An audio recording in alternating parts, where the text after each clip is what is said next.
Hi, my name is Mary Abelman and I am a preschool teacher. I am here today to discuss differentiating instruction with you. I'm going to use two different literacy-based strategies to go over this topic with you. For my first strategy, I'm going to use the book Green Eggs and Ham by Dr. Seuss. This strategy will help build your students' comprehension. So for this strategy, I'm going to ask my students to look at the title and look at the picture on the cover and to make predictions on what will happen in the story. I will then write their predictions on the board. For my students who are more advanced, I will simply ask them to look at the cover and give me their predictions. For my students who are in the middle, I might have to give a little bit additional instruction and ask the question, what does his face tell you while looking at the green eggs and ham? And then for my students who are even further behind, I may have to add some additional questions.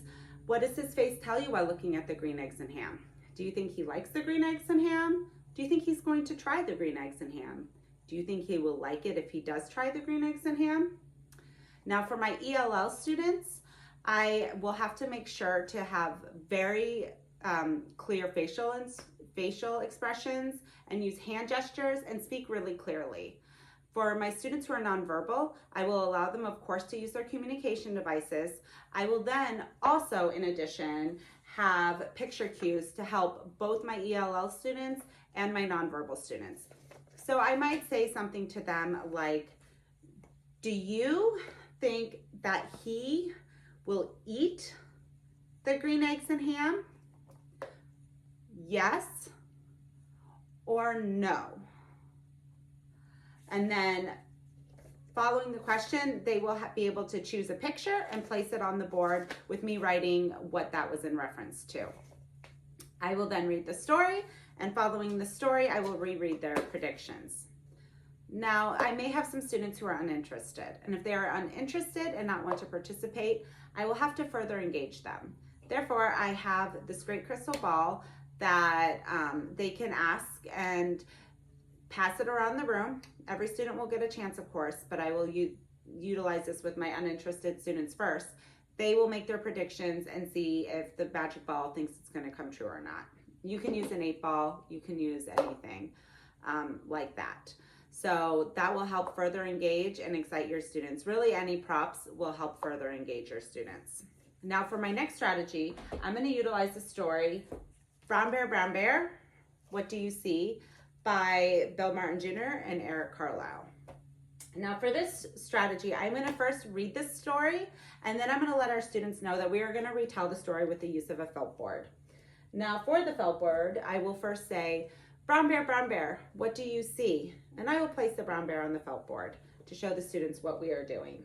I will then ask my more advanced students to see if they remember what the brown bear saw.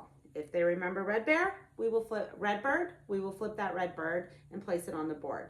If they don't remember, but they can read words, allow them to read the words in the book and then place the red bird.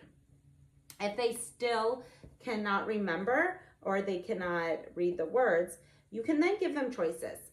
Place different options on the board and allow them to choose the red bird.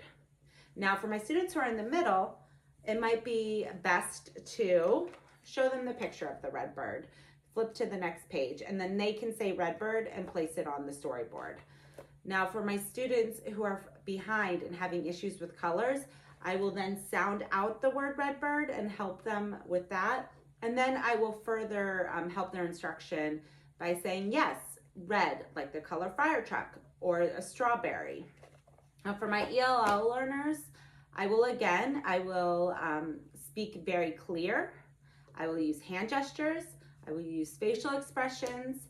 And I can also use, if they are familiar with some basic sign language, I can also use some basic sign language with them.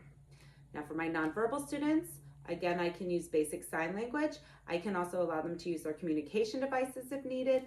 But this instruction is great because it already has the use of the felt board, which is very helpful for them.